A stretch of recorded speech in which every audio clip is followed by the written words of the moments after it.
guys, Dayan here and welcome back to my YouTube channel. And for today's video, isi-share ko sa inyo kung bakit nga ba naisipan kong dagdagan ang aming mga RTL at isi-share ko din sa inyo kung magkano ang aking nagastos sa mga cages.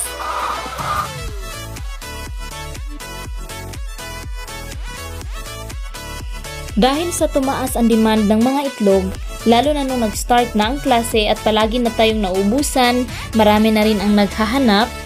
So, I decided na mag-expand ng kaunti para tuloy-tuloy ang pag-produce at ang ating pag-distribute ng mura at fresh na itlog sa ating mga suki.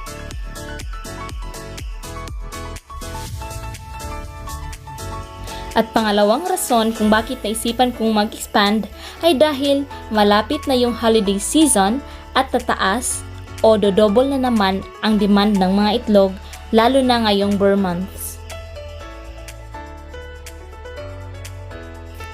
Pangatlong rason ay dahil sa surprise gift ko din ito sa aking boyfriend at medyo nakabawi-bawi na tayo sa ating puhunan at para maroling natin ang ating pera kaya naisipan kong magdagdag ng RTL or ready to lay chicken.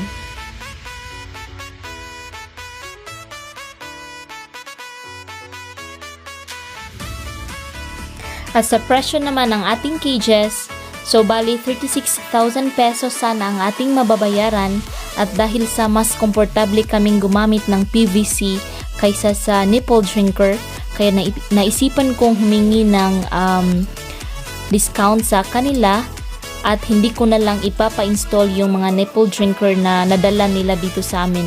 So instead of 36,000 pesos ang aming mababayaran, binigyan nila kami ng 2,000 discount. So ang nababayaran namin total ay 34,000 pesos na lang sa ating cages.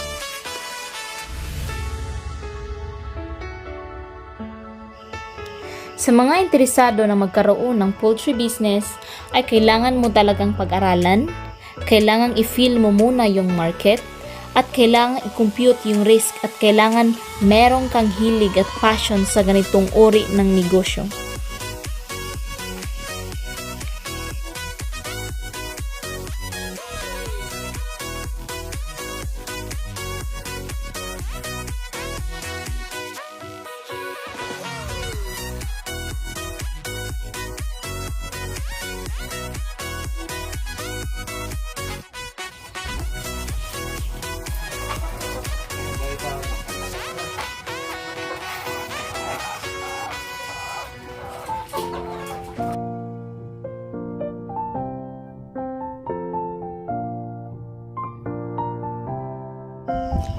I hope you enjoyed watching this video, everyone.